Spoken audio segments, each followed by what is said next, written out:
오늘은 로마서 1장 1절입니다. 신약성경 238면 로마서 1장 1절 다 같이 합독하겠습니다. 시작. 예수 그리스도의 종 바울은 사도로 부르심을 받아 하나님의 복음을 위하여 택정함을 입었으니. 아멘. 저는 오늘부터 약 60회 정도 걸쳐서 로마서를 강의하려고 합니다. 로마서는 16장 정도 되는데요. 신구약을 통틀어서 세계인이 많은 성도들이 가장 보고 싶어하는 책이 로마서라 이렇게 평가가 됩니다. 로마서가 재해석이 될 때마다 세계에는 큰 변화가 일어났습니다. 가장 대표적인 사람이 마틴 루터입니다. 로마서 1장 16절을 보면서 믿음이라는 단어, 또 구원에 어떻게 될 것인가에 대한 변화, 이 사건이 결국은 종교계에게 시발점이 되었다. 그만큼 로마서가 끼친 영향은 컸다. 또 이것뿐만 아니라 수많은 영향력을 주곤 했습니다. 그런데 로마서를 볼 때마다 어렵다라는 생각이 많이 듭니다. 신약에 등장하지만 구약 성경을 체계적으로 알지 못하면 이해하기가 어렵습니다. 그리고 신약 성경에 들어있고 또 사복음서와 또 다른 성경과 밀접한 연계 관계가 있습니다. 그러니 창세기부터 계시록까지 다 연관성이 있는 책이 로마서다 이렇게 평가가 되는 것이죠. 그래서 여러분들이 성경을 통시적인 관점으로 보지 못한다면 로마서는 어렵게 볼 수밖에 없어요. 그러나 그것을 잘 해석하고 잘 묵상하게 되면 복음의 정수가 무엇인지를 알 수 있습니다. 그리고 복음의 능력이 어떻게 나타나는가를 잘 볼 수가 있다는 거죠. 여러분들이 이미 다 아시는 것처럼 바울이 로마서를 지었게 된 거죠. 근데 로마서 16장 22절을 보면 더디오가 대피를 했다 이렇게 기록이 되어 있습니다. 여러분, 바울이 AD 33년에 다메섹 도상에서 회심을 했습니다. 그리고 그가 바로 다메섹 도상에서 회식하자마자 다메섹에 가서 복음을 전하고 또 아라비아 땅에서 있었고 또 다소 땅에서 약 7, 8년 있었습니다. 그리고 이 10년 동안 바울은 준비의 기간을 갖게 됩니다. 그리고 사도행전 13장부터 드디어 1차 전도 여행을 떠나게 되는데요. 1차 전도 여행을 떠난 그 시즌이 약 AD 45년으로 봅니다. 그리고 2차 전도 여행, 3차 전도 여행을 계속 지나가게 되는데 특히 3차 전도 여행이 이 바울 서신 중에 로마서와 연관이 되는 것입니다. 3차 전도 여행은 AD 57년경에 53년부터 57년으로 보고 있는데 이때 바울이요 에베소에 가서 교회를 개척하고 3년 동안 거기에 정착하는 모습이 나옵니다. 그때에 썼던 책 중에 하나가 고린도 전서입니다. 그리고 3년을 보내고 다시 빌립보로 가게 되는데요. 거기에서 고린도 후서를 씁니다. 그리고 빌립보에서 고린도로 내려가서요. 그 고린도에서 석 달 동안 머문 흔적이 나옵니다. 아마 학자들은 그래서 고린도에서 석 달 동안 머물 때에 이 로마서를 쓰지 않았나 이렇게 평가가 되는 것입니다. 사실 로마서에 있는 교회는 바울이 개척을 하질 않았습니다. 여기서 우리가 많은 것들을 생각을 할 수가 있는데요. 우리가 이 선교하면 바울만을 생각하는데 사실 바울이 선교하기 전부터 이미 이방 땅의 교회는 개척이 되고 있었다라는 걸 알 수가 있는 것이죠. 그러면 어떤 흔적을 찾을 수가 있는가? 여러분, 사도행전 2장에 보면 오순절 성령 강림 사건이 등장이 되는데요. 그때에 이방 땅에 있던 수많은 유대인들이 예루살렘으로 모이는 모습이 보입니다. 그때에 로마에 있는 유대인들과 또 유대교로 전락한 겨냥한 이방인들이 오는 모습이 나와요. 그러면 그때 이미 예수님을 잘 모르지만 그래도 유대교로 전향한 사람들이 있구나 이렇게 평가가 되는 것입니다. 그리고 베드로가 첫 설교를 하고 나서 약 3,000명이나 되는 사람이요 세례를 받고 성령 체험을 하게 되는데 아마 그때에 로마에서 왔던 사람들도 이런 체험을 하지 않았나 이렇게 평가가 됩니다. 그 다음에 사도행전 7장과 8장으로 가면 스데반이 순교를 당하게 되죠. 근데 그 스데반이 순교를 당할 때에 예수님을 따랐던 무리들이 다 흩어지게 됩니다. 여러분, 그래서 우리가 통찰할 수 있는 것은 그 당시에 로마가 어떤 도시냐라는 거예요. 아마 그 당시에 로마는 지금의 미국과 같은 세계의 최강국이었습니다. 그 당시에 이 로마가 아니면 세상이 통하지가 않는다.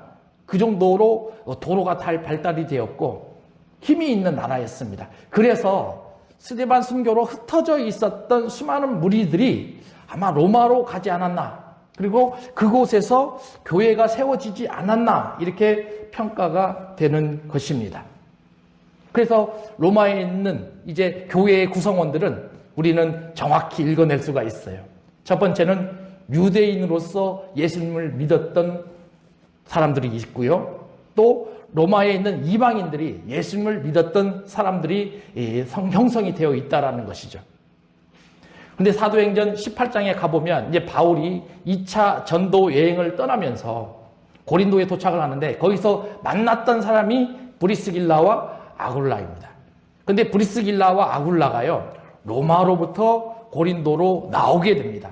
그때 사건이요, AD 49년에 일어났었던 그게 누구예요? 로마의 황제 글라디오 황제가 유대인들을 다 추방시켜버립니다. 로마에 있는 유대인들을 다 추방시켜버려요. 그때 나왔습니다. 그래서 바울이 그들과 만나면서 로마에 있는 교회의 현실을 듣게 되는 것이죠. 그래서 아마 제 생각에는 바울이 많은 생각을 했을 거예요. 자기가 봤을 때 로마에는 교회가 있지 않아야 될 것인데 교회도 있구나. 또 하나님은 내가 아니어도 수많은 일을 진행하고 계시는구나. 교회를 세워 가시는구나. 이걸 알았던 거죠. 그런데 AD 54년에 이 글라디오스 황제가 죽습니다. 독살당합니다. 그리고 그때 58년에 누가 왕으로 등극을 하냐면 네로가 왕으로 등극을 합니다. 근데 우리가 눈여겨봐야 될 것은 뭐냐면 49년에 나왔던 브리스길라와 아굴라가요, 로마서 16장 3절에 가보면 다시 어디에 위치해 있냐면 로마에 위치해 있습니다.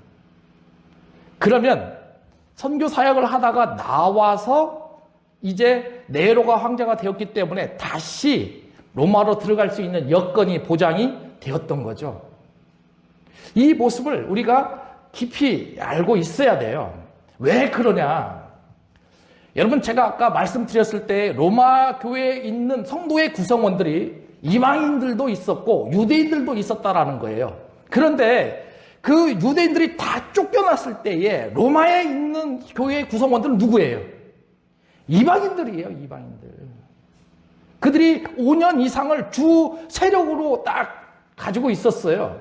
그런데 다시 브리스길라와 아굴라 같은 사람들이 로마 교회로 들어가니까 기존에 있었던 사람들이 자기의 권력을 또 자신들이 가지고 있었던 세력들을 놓으려고 하겠습니까? 아니죠. 그래서 그 두 세력이 어떻게 됩니까? 마찰이 된 거예요. 마찰이 된 겁니다. 특히 로마서 11장에 보면 그런 내용들이 잘 흐름이 연계가 되어 있습니다. 이 소리를 누가 들은 거예요? 바울이 들은 거예요. 그러면 바울이 해줄 수 있는 것은 자기는 지금 3차 전도 여행을 하고 있는데 로마로 건너갈 수가 없어요. 그래서 자기가 할 수 있는 유일한 방법이 뭐라? 편지를 써가는 거죠. 그래서 바울이 편지를 쓴 목적이 약 두 가지로 나오게 됩니다. 그 첫 번째가 로마서 1장 10절과 11절입니다. 한번 보십시오. 같이 읽어봅니다. 시작. 어떻게 하든지 이제 하나님의 뜻 안에서 너희에게로 나아갈 좋은 길 얻기를 구하노라.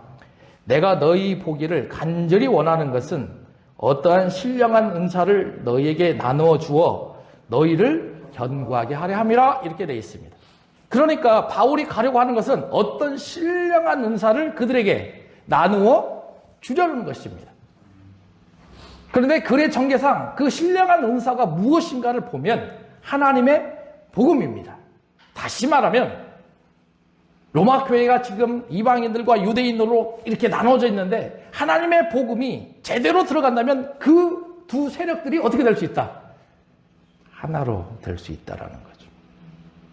그래서 편지를 쓴 거예요. 그리고 이번에 13절에도 나옵니다. 13절 같이 읽어봅니다. 시작. 형제들아, 내가 여러 번 너희에게 가고자 한 것을 너희가 모르기를 원하지 아니하노니 이는 너희 중에서도 다른 이방인 중에서와 같이 열매를 맺게 하려 함이로되 지금까지 길이 막혔도다. 그러니까 이방인 로마 교회에 뭐가 있기를 원한다? 열매가 있기를 원한다. 이게 첫 번째 기록의 목적입니다. 자, 이번에는요 15장 23절과 24절을 보십시오. 15장 23절 24절 같이 읽습니다. 시작. 이제는 이 지방에 일할 곳이 없고 또 여러 해 전부터 언제든지 서반으로 갈 때에 너희에게 가기를 바라고 있었으니 이는 지나가는 길에 너희를 보고 먼저 너희와 사귐으로 얼마간 기쁨을 가진 후에 너희가 그리로 보내주기를 바람이라. 두 번째 목적은 자기가 어디로 가기를 원했냐면 서바나로 가기를 원했습니다. 서바나가 땅끝입니다. 지금으로 말하면 많은 학자들은 스페인이다 이렇게 평가를 합니다. 그러면 스페인으로 가기 전에 어디를 들리겠다? 로마로 들리겠다. 그래서 선교의 확장, 더 큰 선교의 확장을 위해서 바울이 이 편지를 쓰고 있다 이렇게 평가가 되는 거예요. 중요한 것은 이런 개관을 알았다면 그러면 우리는 어떠한 마음으로 로마서를 읽을 것인가? 사실 이게 중요하지 않습니까? 여러분, 바울 서신은 제가 항상 강조하듯이 여러분들이 바울 서신을 읽을 때 여러분들이 누가 되셔야 돼요? 바울이 돼야 돼요. 바울의 심정을 알아야 돼요. 바울의 마음을 헤아릴 줄 알아야 돼요. 그래야 이 눈에 들어옵니다. 그러면 바울이 이 편지를 쓸 때 몇 차 전도 여행이라고 했냐면 3차 전도 여행이라고 그랬습니다. 그러면 벌써 선교 사역을 한 지 25년이 넘었습니다. 그러면 선교 사역에 무르익을 때죠. 그러면 바울의 마음은 온통 뭐에 가득 차 있어요? 선교에 가득 차 있습니다. 그러면 선교에 가득 차 있는 책이 어떤 책이냐면 사도행전입니다. 그러니 여러분들은 사도행전의 마음을 가지고 바울 서신은 특히 로마서를 읽어갈 줄 알아야 됩니다. 로마서를 여러분들 많이 읽어봤겠지만 단어 하나하나가 굉장히 어렵습니다. 그래서 단어 하나하나에 들어있는 뜻을 잘 이해를 해야 돼요. 근데 그 뜻을 어떻게 이해하느냐? 구약성경과 성경의 신약성경에 나와 있는 그 모습을 가지고 이해할 줄 알아야 돼요.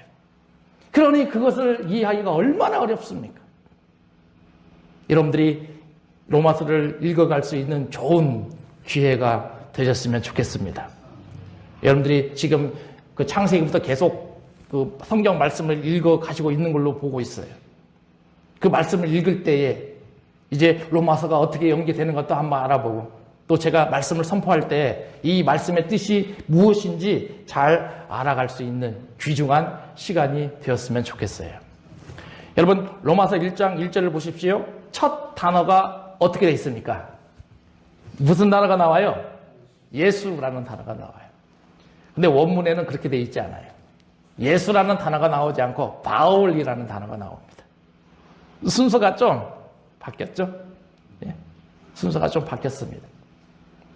그러면 바울의 입장에서 왜 바울이라는 자신의 이름을 가장 먼저 여기에 놓았을까? 왜 여기에 어떤 의미가 있을까? 그걸 알아야 될 거 아니에요. 여러분 제가 아까 말씀드렸지만 바울은 로마에 가본 적이 있어요? 없어요? 없습니다.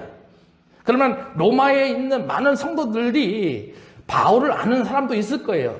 브리스길라와 아굴라 같은 사람이죠. 이미 2차 전도여행에 만났기 때문에. 그러나 대다수는 어때요?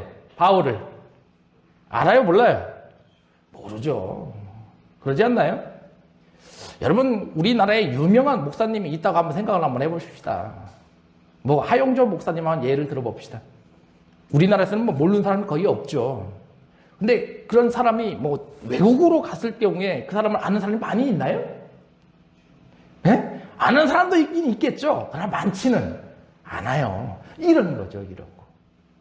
그러면 바울이 자기가 어떤 사람이라는 것을 표현할 필요가 있어요, 없어요? 있죠. 자기 정체성을 가진, 자기가 어떤 정체성을 가지고 있느냐를 그들에게 표현하고 싶은 거예요. 여러분, 바울은 자기 정체성에 대해서 약 3가지로 표현을 합니다. 그 첫 번째가요, 예수 그리스도와 결부를 시킵니다. 그래서 1장 1절에 보면 자기 자신을 뭐라고 표현합니까? 예수 그리스도의 종이다. 그러니까 예수님과 결부시킬 때는 자기는 뭐다? 종이다. 이렇게 표현을 합니다. 두 번째는 성도들과 결부를 시킵니다. 그때에 성도들과 결부시킬 때 에베소서 3장 8절을 보면 모든 성도 중에 지극히 작은 자보다 더 작은 나 이렇게 표현합니다. 그래 이 두 개만 보더라도 자기 자신을 자꾸 어떻게 하고 있어요? 낮추고 있어요. 겸손의 표현입니다. 그리고 이제 1장 13절에 보면 14절에 보면 세상과 결부시킬 때 표현을 합니다. 복음의 어떤 자? 복음에 대해서 무슨 자로 표현하고 있어요? 빚진 자 이렇게 표현하고 있어요. 빚진 자. 그러니까 바울은 항상 바울을 표현할 때는 이 세 모습을 생각을 해야 된다라는 거예요. 첫 번째는 뭐라? 예수 그리스도의 뭐라? 종이라. 나는 종을 가지고 종의 모습이다. 두 번째, 모든 성도들 중에 지극히 작은 자. 성도들 중에 가장 작은 자로 자기 자신을 표현합니다. 그리고 세상을 향해서는 내가 복음의 빚진 자로서의 모습을 보이고 있다라는 거예요. 여러분, 사실 바울이 이렇게 자기 자신을 표현하지만 바울이 어떤 사람인가는 우리가 많이 들어서 알고 있습니다. 여러분, 바울이 길리기아 다수에서 나왔습니다. 여러분, 그때의 길리기아는 터키 지역 중에 제1의 도시가 에베소였습니다. 그리고 제2의 도시가 길리기아였습니다. 그럼 우리나라 보면 어느 도시하고 비슷해요? 부산 정도 되는 도시입니다. 네? 그런데 이 길리기아도 부산하고 거의 비슷합니다. 바닷가가 이렇게 쭉 옆에 있습니다. 그러면 지금이야 비행기가 있으니까 국제의 항공 뭡니까? 국제 도시가 형성이 되려면 대부분 다 비행기가 있어야 되죠. 그러나 그 당시에는 비행기가 없었잖아요. 그러니까 국제 도시가 형성이 되려면 뭐가 있어야 되겠어요? 배가 접안할 수 있는 항구가 있어야 되잖아요. 그러니까 길리기아가 이런 도시였어요. 그러니까 국제 도시로서의 굉장히 위세가 있었던 곳이다라는 거예요. 정치, 경제, 문화에 있어서 가장 활력을 가지고 있던 도시. 근데 그때에 바울이 가지고 있었던 가장 유리한 거 하나가 있었습니다. 그것은 로마의 시민권을 가지고 있었습니다. 그 시민권은 대단합니다. 그 시민권이 있음으로 말미암아요. 여러분 투표할 수 있어요. 공직자를 할 수가 있습니다. 사업을 할 수가 있습니다. 그 외에 수많은 일들을 감당할 수가 있어요. 특히 재판을 받을 때요. 그냥 로마 시민권이 있는 것만으로 기소할 수 있습니다. 변론할 수 있습니다. 항소할 수 있습니다. 예? 굉장한 힘을 가지고 있어요. 또 고문이나 채찍질을 당할 일이 있어도 내가 로마 시민이라 시민권이 있다 한다면 그것을 면제받을 수도 있죠. 그러면 여러분 이런 시민권을 버리길 원해요? 아니면 가지길 원해요? 그렇죠. 가지는 것이 인지상정이죠. 그렇잖아요. 그러니까 이런 로마 시민권을 가지고 있는 바울. 그런데 바울은 자기 자신을 표현할 때 자기는 유대인의 혈통을 가지고 있다 이렇게 표현도 합니다. 가장 대표적인 것이 이 빌립보서 3장 5절입니다. 나는 태어난 지 8일 만에 할례를 받았다. 나는 이스라엘의 족속이다. 베냐민의 지파다. 히브리인 중에 히브리인이요 바리새인 중에 바리새인이라. 그러니까 이 바울 서신 중에 바울을 가장 잘 표현하고 있는 그 모습이 빌립보서 3장 5절입니다. 그리고 고린도후서 11장 12절에 보면 또 자기도 이렇게 표현합니다. 나는 히브리인이다. 나는 이스라엘 사람이다. 나는 아브라함의 후손이다. 여기까지도 자기 자신을 표현하고 있어요. 야, 요 정도 되면 로마 시민권을 가지고 있고 유대인의 혈통에 있어서도 뭡니까? 부족한 게 있어요? 없어요? 없죠. 그럼 이걸 우리는 한 단어로 스펙이라고 표현할 수 있잖아요. 그러니까 최고의 스펙을 가지고 있었던 사람이 누구라? 바울이었어요. 그러면 이번엔 학문적인 모습을 한번 볼 필요도 있죠. 여러분, 그 당시에 가장 중요한 것 중에 하나가 율법 아닙니까? 근데 이 사람이 가멜리아 학파에 있어서 율법의 최고봉을 가지고 있었던 사람입니다. 그러면 학문적으로도 부족한 게 있어요? 없어요? 없어요. 학문적으로도 굉장히 뛰어난 사람입니다. 그러면 출신 가문을 한번 보자라는 거죠. 이 사람이 베냐민 지파잖아요. 그러면 사무엘 상에서 보면 베냐민 지파에서 최초의 왕으로 태어난 사람이 누구예요? 누굽니까? 사울. 그렇잖아요. 다윗 왕 이전에 사울 왕이 있었잖아요. 그래서 베냐민 지파입니다. 그래서 어떤 학자들은 이 사도 바울이 그 사울과 이름이 어때요? 똑같죠. 그래서 아마 그 왕의 모습을 갖춰서 이렇게 지지 않았냐 이렇게 평가를 하는 사람들도 있습니다. 그러나 그건 확실하지는 않습니다. 중요한 것은 사도행전 13장 9절에 나오는 말씀인데요. 자기 자신이요. 그 전까지 이름이 사울이었는데 이제 1차 전대여행을 떠나면서 뭘로 바뀝니까? 바울로 바뀝니다. 이게 굉장히 중요한 거죠. 그러면 사울은 어떤 의미를 가지고 있고 바울은 어떤 의미를 가지고 있는가? 많은 사람들은 이 사울은 큰 자 이렇게 표현을 합니다. 그리고 바울은 뭐예요? 작은 자. 그러나 언어를 보면 전혀 그렇지가 않아요. 사울은 히브리식 언어의 표현입니다. 바울은 로마식 언어의 표현입니다. 그리고 이 사울이라는 이 단어를 보면 히브리 언어로 샤알이라는 단어가 나오거든요. 요구하다라는 단어예요. 그러니까 큰 자하고는 아무런 관련이 없는 모습이죠. 그러면 왜 사울이 바울로 변했을까? 여러분, 사도행전은 무엇에 중점을 두고 있는 책이냐면 선교에 중점을 두고 있는 책입니다. 그러면 선교를 해 갔을 때에 자기 자신이 히브리식 표현을 가지고 있는 게 편하겠어요? 로마식 표현을 가지고 있는 게 편하겠어요? 그렇죠. 로마식 표현을 가지고 있는 것이 자기가 사역을 할 때 훨씬 더 바람직하다라는 거예요. 훨씬 더 좋게 보인다라는 것입니다. 아마 그래서 자기 자신의 이름을 사울에서 뭘로 바꿨다?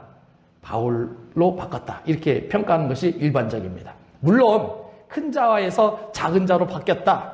또 회심 후에 그 모습이 바뀌었다. 이렇게 평가하는 것도 무시할 수는 없습니다. 그래서 대부분의 모습은 이 두 가지로 형성이 되어가고 있다라는 거예요. 자, 어쨌든 바울이 이런 사람이라는 것을, 자기 정체성이라는 것을 로마에 있는 교회 사람들에게 표현을 해놓고 이제 두 번째 단어가 나오잖아요. 그것이 바로 예수 그리스도의 종이다라는 거예요. 자기는 뭐다? 예수 그리스도의 종이라.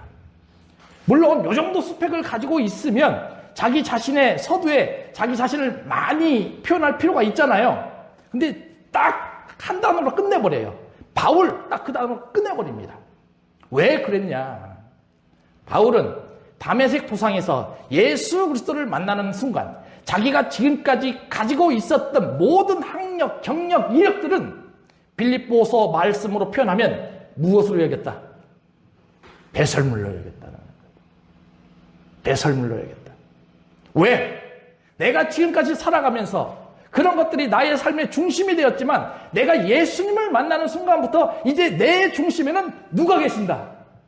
예수님이 계신다. 그러니 예수 그리스도의 종이라는 그 의미는 내가 이제부터는 내가 누구를 주인으로 모시겠다라는 거예요? 예수님을 주인으로 모시겠다라는 자기의 확신이 여기에 들어가 있는 거예요. 여러분, 우리도 신앙생활하면서 이 모습을 갖춰야 될 필요가 있지 않을까요? 신앙생활하면서 수많은 사람들이 내가 종이다 이렇게 표현은 하고 있지만 진정한 주인이 주님이 아니라 내가 되는 경우가 굉장히 많습니다. 여러분, 종은 어떤 사람입니까? 종은 노예입니다. 그 당시에 로마에 약 66만 명 이상이 노예가 살았다고 합니다. 거의 3분의 2 이상이 노예로 이렇게 평가가 되고 있어요. 여러분, 노예는 도구예요. 노예는 자기 이름이 없어요. 자기 활동이 없습니다. 여러분들이 잘 알고 있는 글라디에이터라는 영화 있잖아요. 거기에 나오는 주인공이 막시무스입니다. 이 막시무스가 로마의 장군이었어요. 근데 새로운 황제 코모두스로부터 모함을 받고 쫓겨납니다. 그래서 결국은 노예가 됩니다. 근데 노예로 전락하는 그 모습을 보면 그가 검투사로서의 모습을 갖추어 가게 되는데 손발에 뭐가 묶여져 있어요? 쇠사슬이 다 묶여져 있죠. 그렇잖아요. 그리고 이 귀에다가 뭐 링을 하나 찹니다. 이 귀에 링을 차는데 거기에 뭐가 있냐면 이름이 써 있습니다. 주인의 이름. 그 말의 의미는 그 막시무스는 더 이상 사람이 아니다. 도구에 지나지 않는다. 이것이 종이에요, 종. 근데 바울은 자기 자신을 뭐라고 불러요? 종이다. 이렇게 불러요. 왜 이렇게 불렀을까? 여러분, 다메섹 도상에서 바울이요, 예수님을 만났을 때를 한번 생각해 보십시오. 자기가 예수님을 만날 의도가 있었어요? 없었어요? 없었어요. 그때 뭐 하러 갔습니까? 예수님 믿는 사람 잡으러 갔어요. 그러면 예수라는 이름만 들어도 바울은 어때요? 붕괴를 합니다. 그런데 그런 마음을 가지고 있는데 누가 찾아오신 거예요? 예수님이 찾아오셔서. 예수님이 뭐라고 표현하냐면 너는 내가 택한 그릇이다. 이렇게 표현을 합니다. 그러잖아요. 그랬을 때 바울의 눈이 어때요? 멀어집니다. 그리고 사람들로부터 어때요? 다메섹까지 끌려가요. 그때는 강제적으로 끌려갔습니다. 맞아요, 안 맞아요? 예수님을 만났지만 다메섹까지 이동할 때는 어떻게 끌려갔어요? 강압적으로 끌려갔습니다. 왜? 자기가 움직일 수가 없어요. 앞이 보이지 않으니까. 근데 지금 몇 년이 지났어요? 25년이 지났어요, 최소. 25년이 지난 지금은 자기 자신을 종으로 표현하는데 25년 전에는 강압적인 모습의 종이라 표현했다면 지금은 자원하는 모습의 종이에요. 그만큼 자기 자신의 신앙이 어떻다라는 거예요? 올라갔다가. 여러분들도 바울처럼 자기 자신을 예수 그리스도로 모셔갈 수 있는 종이라 표현할 수 있는 그 믿음을 가지셔야 되는 거예요. 그러지 않겠습니까? 그렇잖아요. 그러면 이 종의 의미에 자기 자신의 이것을 왜 필요했는가? 왜 이렇게 설파했는가? 약 3가지로 찾아갈 수가 있습니다. 그 첫 번째, 고린도전서 6장을 보겠습니다. 19절, 20절. 269면입니다.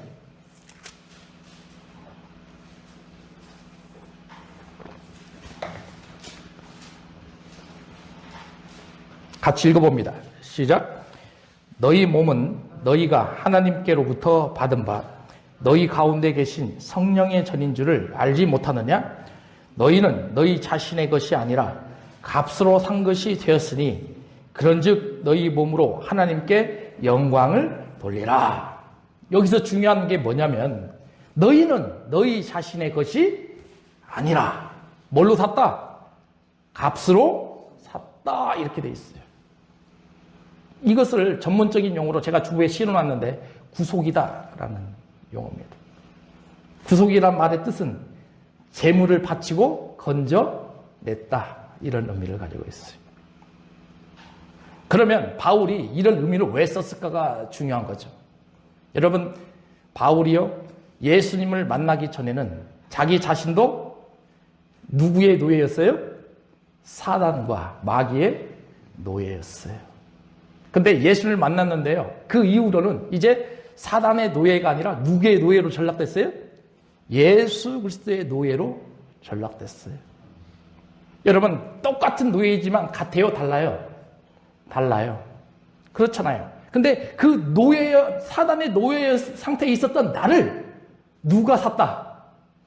예수님이 사신 거예요. 예수님이 사신 거예요. 근데 뭘로 사셨다고 그랬어요? 값으로 사셨다고 그랬어요. 그 값이 뭐예요? 십자가의 피입니다. 그것을 바울이 깨닫게 된 거예요. 그 의미는 뭐냐? 로마에 있는 성도요, 나도 너희들과 같은 사람이다. 나도 너희 중에 속해 있는 사람과 동일하다. 나도 핍박자였다. 나 죄인 중에 괴수였다. 나 하나님을 모독하는 사람들, 그런 해를 끼치는 사람이었다. 예수 믿는 사람 잡아다가 가두는 그런 사람이었다. 그런데 내가 누구를 만났다? 예수를 만났다. 내가 예수를 만났다. 내가 예수를 만나서 과거에 사단의 종이었던 나가 이제는 누구의 종이 됐다? 예수 그리스도의 종이 됐다. 그러니 너희들도 이제 누구의 종이 돼야 된다? 예수 그리스도의 종이 돼야 된다. 그거 좀 알아달라는 표현이죠. 그거 아니겠습니까? 자, 이번에는요, 갈라디아서 2장 20절을 봅시다. 305면입니다.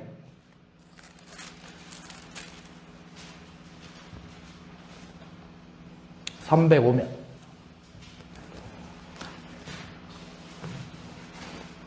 같이 읽어봅니다. 시작.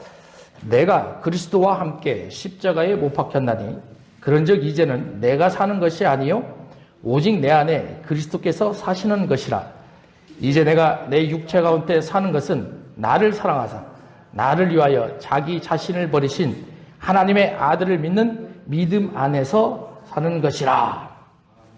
이제는 내가 사는 것이 아니요 오직 내 안에 누가 사신다? 그리스도 예수가 사신다라는 거예요. 그만큼 이제 바울은 누구를 사랑한다라는 거예요? 예수 그리스도를 사랑한다라는 겁니다. 예수 그리스도를 내 마음에 품고 있으니 얼마나 기쁜지 몰라요. 예수 그리스도와 동행하니 내가 얼마나 사랑스러운지 몰라요. 여러분, 사랑하는 사람을 한번 생각해 볼 필요가 있어요. 남자들이 특히 여자들을 많이 사랑하잖아요. 남자들이 여자를 사랑할 때 남자가 여자의 노예가 돼요, 안 돼요? 안 됩니까? 남자가 여자들이 다 노예가 됩니다. 그래서 계속 여자가 싫다 해도 뭐예요? 해주고 싶은 거예요. 예? 남자들이 여자가 그렇게 사랑스러울 때 손을 막 잡지 말자고 해도 남자들이 어떻게 하고 싶어요? 잡고 싶죠? 그게 남자들의 마음이에요. 근데 결혼하고 나면 여자들이 손잡자고 해도 남자들은 안 잡아요. 네? 그 정도로 바울은 자기 마음에 누가 있으시다라는 거예요? 예수님이 있으시다. 나는 예수로 죽고 예수로 살고. 사실 여러분, 바울이 신앙생활하고 선교 사역하면서 옥에 갇힌 적이 있어요, 없어요? 한두 번입니까? 손에 옥에 갇히고 발에 뭡니까? 착고가 차이고 족쇄가 계속 억누르는 그런 일들이 한두 번이 아니에요. 그런데 그 마음에는 누가 계세요? 예수님이 계세요. 그 어려운 일들이 있을 때마다 예수 그리스도의 사랑이 나를 강권하는도다 하며 이겨냅니다. 그러지 않나요? 여러분도 동의하지 않나요? 어려운 일이 있을 때 그래 이것으로 끝나나요? 여러분들도 어려운 일이 있을 때 내 안에 계신 예수 그리스도를 바라보면서 이 어려운 상황을 이겨내려고 하지 않습니까? 동일한 겁니다. 때로는 자기 자신이 하고 싶은 일을 억제시키는 경우도 있어요. 바울이 마게도니아에서 별로 사역하고 싶지 않았어요. 아시아에서 그렇게 사역을 하고 싶었어요. 선교 사역을 하고 싶은데 성령은 어디로 인도합니까? 마게도니아로 인도합니다. 가고 싶지 않잖아요. 왜? 내가 하고 싶은 거 하고 싶은 게 인간의 모습 아니에요? 그런데 하나님이 그것을 막으십니다. 그리고 어디로 가라? 마게도니아로 가라. 그때 왜 이런 결정을 하느냐? 내 안에 주님이 계시는데 주님이 나에게 명령하시는구나. 지금 마게도니아 땅에 가서 너가 새로운 복음을 그들에게 전해줘라. 그런 마음을 주시니 사도 바울의 마음은 기쁠 수밖에 없다라는 거죠. 우리도 이런 기쁨을 갖추셔야 돼요. 종의 모습으로 가지고 있는 사도 바울, 지금 로마에 있는 성도들에게도 이 모습을 보여주고 싶은 거예요. 그리고 세 번째는 뭐냐면요, 지금 사도 바울이 예수 그리스도의 종이라는 것은 자기가 자기 생각으로 글을 쓰는 거예요? 아니면 누군가가 맡겨서 이걸 쓰는 거예요? 종이니까. 그렇죠. 그럼 이 편지는 사실 누가 쓰고 있다라는 거예요? 예수님이, 하나님이 쓰고 있다라는 거예요. 그걸 그렇게 표현하는 겁니다. 네? 그러니까 자기의 정체성을 표현하고 내가 이것을 괜히 쓰는 것이 아니라, 로마에 있는 너희들에게 이 편지를 괜히 쓰는 것이 아니라 주님이 허락하셔서 이 편지를 쓰고 있다는 것을 짧은 이 두 단어 사이에 그들에게 보여주는 거예요. 자기 정체성이 끝났습니다. 그리고 이제 세 번째 단어가 나옵니다. 그것은 뭡니까? 사도로 부르심을 받았다. 그 다음에 뭐가 나와요? 사도로 부르심을 받았다. 그 다음에 뭐가 나옵니까? 하나님의 복음을 위하여 택정함을 받았다. 1절에서 주어는 종 하나밖에 없습니다.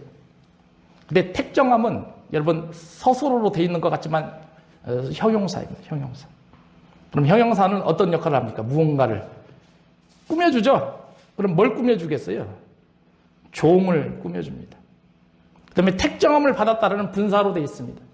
그럼 분사는 형용사이면서 동사의 의미를 가지고 있잖아요. 그러니까 그것도 뭘 꾸며줘요? 종을 꾸며주고 있어요. 다시 해석을 해보면 이런 의미입니다. 사도로 부르심을 받은 뭐요? 종. 사도로 부르심을 받은 종. 하나님의 복음을 위하여 택정함을 받은 종. 그게 누구라? 사도 바울이다 라는 거예요. 그걸 지금 여기에서 보여주고 있어요. 그러니 이제 자기 자신을 조금 더 피력을 합니다. 나는 종이지만 나는 뭐도 된다? 사도도 된다. 나는 사도도 된다. 여러분, 사도가 어떤 사람입니까? 어떤 사람을 대신해서 임무를 부여하며 보내는 사람을 사도라고 표현합니다. 그래서 많은 사람들이요, 우리나라에도 각 나라에 누구를 파송합니까? 대사를 파송하잖아요. 아마 여기에 비유를 많이 듭니다. 그러니까 그 대사는 우리나라의 뭐예요? 완전히 대표성을 띠고 있죠. 여러분, 그러면 그 대사는 다른 나라에 있지만 그 대사관은 우리나라 영토라고 봐요, 안 봐요? 보죠. 그러니까 우리나라도 미국 대사관에 아무나 들어가요, 못 들어가요? 그거 아무나 침범하면 큰일 납니다. 미국에 침범하는 거 동일한 역할을 당하는 거죠. 그러니까 사도 바울이 내가 사도다. 나는 주님이 나에게 주신 특별한 임무가 있었고 나는 그 임무를 지금 너희에게 표현하는 것이고 수행하는 것에 지나지 않는다. 그래서 이 편지를 쓰고 있다. 지금 이걸 나타내는 거예요. 여러분, 그러면 이 사도라는 그 의미를 조금 더 깊이 생각해 보십시다. 예수님이 12제자를 선택하십니다. 마태복음 10장 11절 12절에 보면. 그리고 그 12제자를 선택하시고 그들을 사도라 부르셨다. 이렇게 됩니다. 그래서 그 사도의 12사도의 이름이 쫙 전개가 되는 거죠. 그런데 누가복음 6장 13절을 보면 그렇게 되어 있습니다. 예수님께서 제자들을 선택하시고 보내실 때 그들을 사도라 불렀다. 그렇게 되어 있습니다. 그러면 마태복음에 있는 내용과 누가복음에 있는 내용은 약간 차이가 있습니다.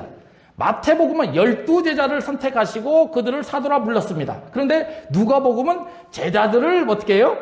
선택하시고 그 다음에 그들을 뭐라 불렀어요? 사도라 불렀어요. 그러면 예수님의 제자는 12명이다? 아니면 더 많다?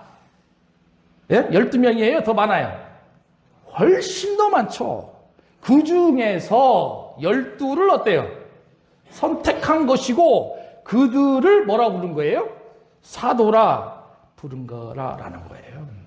여러분, 그러니 사도는 아무나 될 수 있다 없다? 아무나 될 수 없어요. 절대 아무나 될 수 없습니다. 그래서 우리는 구비 조건이다 이렇게 표현을 합니다. 그러면 사도는 어떤 사람이 될 수 있는가? 가장 대표적인 말씀이 사도행전 1장에 등장이 됩니다. 오순절 성령 강림 사건 전에 예수님께서 십자가에서 죽으시고 이제 부활하셔서 하늘로 올라가셨잖아요. 근데 누가 죽습니까? 12대다 중에 하나. 유다가 죽습니다. 목매어 죽잖아요. 그러니까 12명이었는데 이제 몇 명이 된 거예요? 11명이 됐잖아요. 그러니까 새로운 사도 한 명을 뽑을 때 누구를 뽑습니까? 마띠아를 이렇게 뽑아갑니다. 그렇죠? 근데 그 마띠아를 뽑을 때 이런 말씀이 있습니다. 우리와 항상 함께 다니던 사람 중에 예수께서 부활하심을 증언할 수 있는 사람. 그러니까 사도가 되려면 뭘 증언할 줄 알아야 된다? 예수 그리스도의 부활을 증언할 줄 알아야 되는 거예요. 그런데 그들이 말하죠. 우리와 함께 있던 사람들 중에, 그러니까 누구하고 항상 동행했던 사람, 예수 그리스도와 동행했던 사람, 예수 그리스도의 부활을 증언할 수 있는 사람, 그것이 사도가 될 수 있어요. 근데 바울은 자기를 뭐라고 표현해요? 사도다 이렇게 표현을 합니다. 왜? 고린도전서 9장 1절을 보면 예수 그리스도 주를 내가 보지 못하였느냐 이렇게 표현합니다. 그러면 바울도 다메섹 도상에서 예수님을 봤어요, 안 봤어요? 봤잖아요. 그러니까 12사도 입장에서는 예수님께서 십자가에 죽기 전에도 같이 다녔지만 부활하신 후에도 봤어요, 안 봤어요? 봤어요. 그러면 사도 바울은 언제 예수님을 정확히 봤습니까? 예수님께서 승천하신 그 이후에 다메섹 도상에서 사도 바울을 정확히 봤어요. 그래서 나도 뭐가 될 수 있다? 사도가 될 수 있고 나도 예수 그리스도의 부활을 증언할 수가 있다라는 거예요. 그러면 현재는 사도가 될 수가 나올 수가 있다 없다? 예? 없어요. 더 이상 사도는 존재하지 않습니다. 그러면 두 번째, 사도는 반드시 부르심을 받아야 됩니다. 예? 부르심을 받아야 돼요. 이 부르심이라는 단어가 칼레오라는 어떤 뜻을 가지고 있냐면 집에서 어떤 사람을 막 어떻게 하는 거예요? 초청하는 부름입니다. 초청하는 부름. 예? 여러분 그러면 우리 장로님 사람들 초청할 때가 있잖아요. 아무나 초청합니까? 예? 어떤 사람 초청하죠? 잘 알거나 나하고 굉장히 어때요? 친밀한 사람 초청하지 않나요? 여러분 이런 의미예요. 예수님께서 12사람을 초청했을 때 그들을 불렀을 때 그냥 부른 것이 아니라 예수님께서 정말 그를 아끼고 사랑하고 친밀한 관계로 보였던 그들을 불러낸 거예요. 예?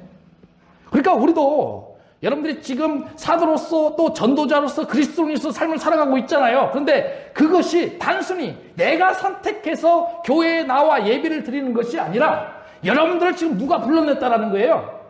주님께서 불러내시는데 그냥 불러낸 게 아니라 여러분들을 정말 친밀히 잘 알고 있고 여러분들을 정말 잘 사랑하고 있고 애착을 가지고 있는 그분이 여러분들을 불러내서 지금 여기에 자리하고 있다라는 것입니다. 그냥이 어디 있습니까? 지금 사도 바울의 두 번째 준비 조건은 요겁니다. 부르심이 있어야 된다라는 거예요. 그러면 왜 부르셨느냐? 이유가 있습니다. 여러분 사도로 파송할 때에 예수님께서 그들에게 준 게 있습니다. 더러운 귀신을 쫓아내라. 모든 병과 모두 약한 것들을 고쳐라. 뭘 주셨어요? 능력을 주신 거예요. 그러니 여러분들이 그리스도인으로서 이 자리에 오셨다라고 한다면 여러분들도 예수님께서 여러분들에게 뭘 주시겠다라는 거예요? 능력을 주시겠다라는 거예요. 그렇잖아요. 그러니까 사도들이 능력이 있어요, 없어요? 있습니다. 능력이 있습니다. 그 능력을 여러분들은 어떻게 하셔야 된다? 받아야 되죠. 받아야 됩니다. 세 번째는요, 영적인 은사도 나눠줄 수가 있어요. 여러분, 사도들이요, 안수를 할 때 그 안수 받은 사람들이 뭘 받습니까? 성령 받아요, 안 받아요? 받았어요, 안 받았어요? 받았습니다. 그렇잖아요. 굉장히 중요한 내용 아닙니까? 또 그냥 성령만 받았어요? 권능이 나타나요, 안 나타나요? 나타납니다. 이런 걸 경험하신 분들 있지 않습니까? 우리 임 집사님이 대표적인 사람이잖아요. 안수기도 받는데 어땠어요? 뒤집어져 버렸어요. 그런 모습 보기 쉽지 않습니다. 근데 그것을 딱 경험하고 나서 어떻게 됐어요? 성경을 막 어때요?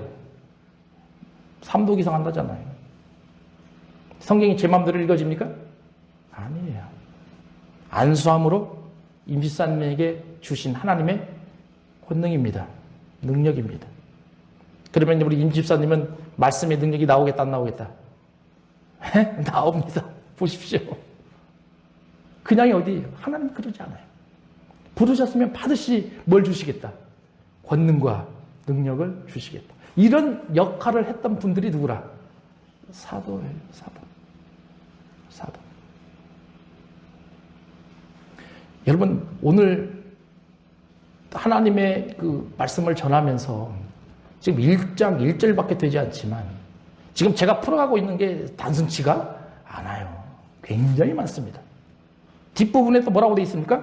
하나님의 복음을 위하여 택정함을 받았다. 이것도 오늘 할 수가 없어요. 이 부분은 2절과 3절하고 계속 연계가 되는 부분입니다. 그 다음 시간에 이 부분을 풀어갈 겁니다.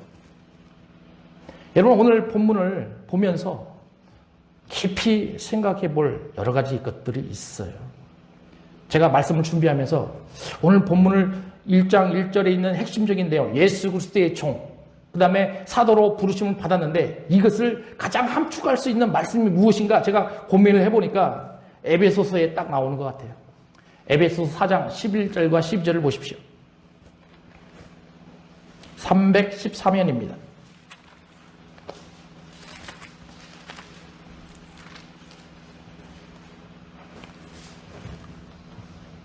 (314면) 에베소서 4장 11절 12절 같이 읽습니다. 시작.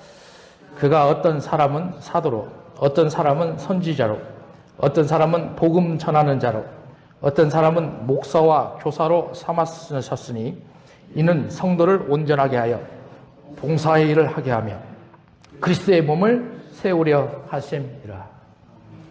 하나님께서 이런 직분을 허락하시고 이런 직분을 그 사람에게 맡기신 것은 다른 것이 아니에요.